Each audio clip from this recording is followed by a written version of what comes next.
Welcome to today's protest in central London outside St Thomas's Hospital, and it's by healthcare workers united for the civilians that are being currently bombed in Gaza.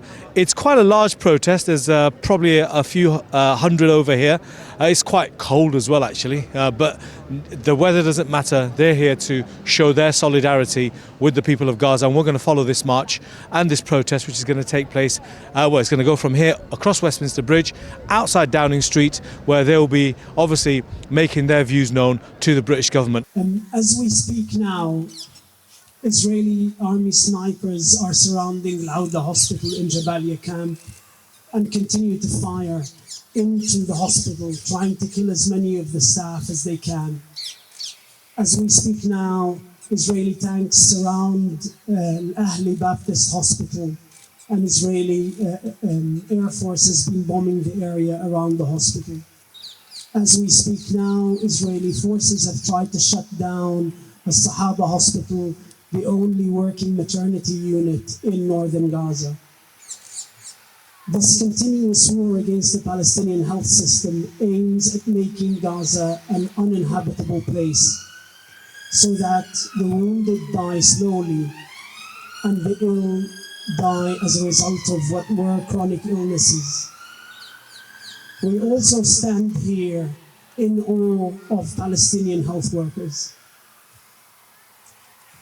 Our colleagues, our friends, now in different hospitals in Gaza are risking their lives.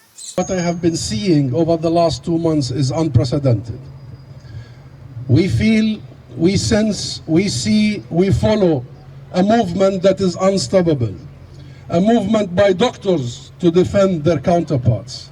A movement by journalists to defend their counterparts and their profession. A movement by ordinary people all over the world.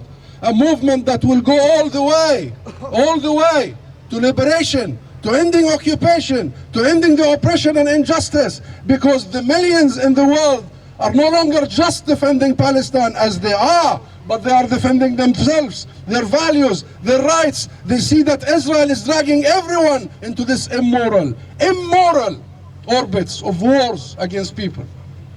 And I salute you, Dr. Omar. I salute every one of you. And yes, let us march in silence so we deliver our voice loud and clear. Enough is enough. You know, we're all healthcare workers. We all have our clinical and non-clinical roles.